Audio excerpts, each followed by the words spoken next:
Ce qui va, par contre, déclencher une hostilité sans précédent contre Ibn Arabi, c'est l'apparition du wahhabisme. Alors le wahhabisme, c'est quoi? Le wahhabisme, c'est un bédouin qui s'appelle Mohammed ibn Abdul Wahhab, qui apparaît à la fin du XVIIIe siècle dans le désert d'Arabie et qui veut prôner une espèce de monothéisme absolu et soi-disant, il se présente comme le rénovateur et il dit que l'islam, grosso modo, a traversé des siècles de kufr, de mécréance et d'idolâtrie et que lui, il vient enfin restaurer la tradition pure. C'est un bédouin assez inculte.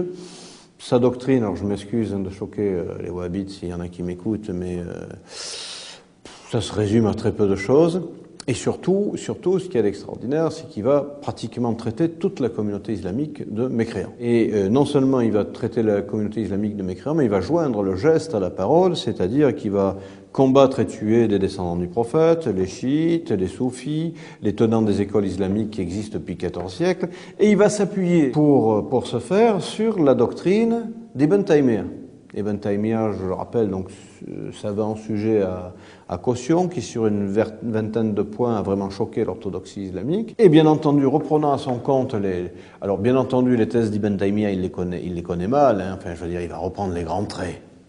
Et parmi ces grands traits, il y a l'hostilité au soufisme et l'hostilité en particulier à Ibn Arabi. Alors quand je dis l'hostilité au soufisme, en ce qui concerne Ibn Taymiyyah, c'est pas vrai. Parce que Ibn Taymiyyah a fait lui-même des ouvrages sur le tasawwuf. Mais Mohammed ibn Abdul Wahhab va étendre l'hostilité qu'avait Ibn Taymiyyah pour Sayyidina Muhyiddin, il va l'étendre à tout le soufisme. Donc il va condamner, il va jeter le bébé et l'eau du bain, condamner absolument tout le soufisme sans aucune distinction possible.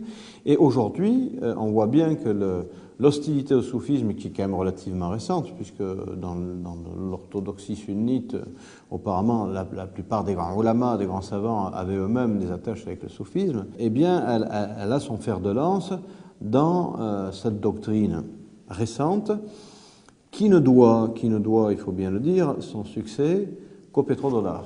C'est-à-dire que si le wahhabisme avait été une secte comme l'islam en a connu tant, et n'était né dans le désert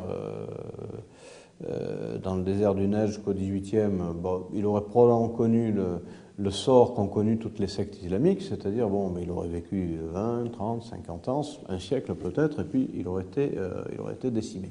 Donc, ce qu'on peut dire, c'est qu'en gros, il y a deux grands détracteurs, hein.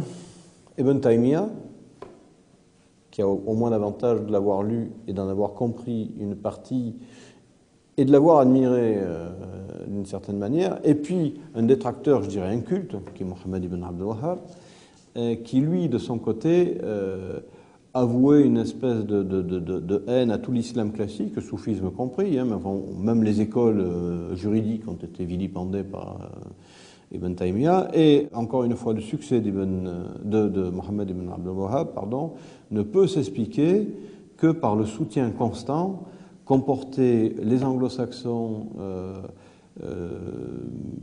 à cause d'abord de la route commerciale des Indes et puis après à cause du pétrole, le soutien constant et sans faille qu'ont apporté les anglo-saxons à cette petite secte qui n'a dû son développement finalement qu'à un deal avec une famille régnante qui sont les Al Saoud, qui ont donné leur nom à l'Arabie Saoudite, et laquelle famille a protégé cette secte virulente et très agressive, et ils ne les ont protégés que pour des raisons financières et politiques. Voilà ce qu'on peut dire en quelques mots, hein. Alors bien entendu, on pourra encore développer ça beaucoup plus longuement. Il faudrait voir un petit peu quelles sont les origines de l'hostilité d'Ibn Taymiyyah pour Ibn Arabi, mais voilà, c'est un sujet qui pourrait être développé par la suite, quoi.